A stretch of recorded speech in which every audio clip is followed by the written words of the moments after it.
નમસ્કાર મિત્રો, સ્વાગત છે તમારું અમારી YouTube channel Gujarat jobs and ન્યૂઝમાં. મિત્રો, યુવાનો, કિસાન, મહિલા, ગરીબો માટે સીએમ ભૂપેન્દ્ર પટેલ સાહેબ દ્વારા મહત્વપૂર્ણ નિર્ણય લેવામાં આવી રહ્યો છે. યુવા, કિસાન, મહિલા, ગરીબો માટે કાર્યક્રમો યોજાવા જઈ રહ્યા છે. સીએમ પદે ભૂપેન્દ્ર પટેલના 2 વર્ષની 12 ડિસેમ્બરે ઉજવણી કરવામાં આવશે તેવું પણ કહેવામાં આવ્યું છે. વિગતવાર જોઈએ તો મુખ્યમંત્રી ભૂપેન્દ્ર પટેલ ફરીથી મુખ્યમંત્રી બન્યા તેના 2 વર્ષની ઉજવણીના કાર્યક્રમો કરવા સરકારી તંત્રએ તૈયારી શરૂ કરી છે. 12 ડિસેમ્બર 2022માં તેમણે નવી ટર્મમાં સીએમ તરીકે શપથ લીધા. તેના 2 વર્ષ પૂર્ણ થઈ રહ્યા છે.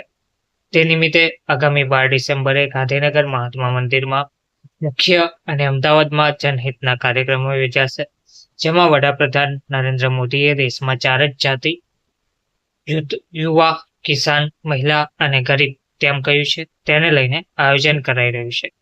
2 વર્ષ સફળતાપૂર્વક પૂર્ણ કરનારા મુખ્યમંત્રી ભૂપેન્દ્ર પટેલના વડપણ હેઠળ સરકારમાં અનેક નિર્ણયો લેવાયા છે. ત્યારે 12 ડિસેમ્બરે મહાત્મા મંદિર ખાતે મંત્રીમંડળના સભ્યો અને ઉચ્ચ અધિકારીઓની ઉપસ્થિતિમાં કાર્યક્રમનું આયોજન કરાયું છે.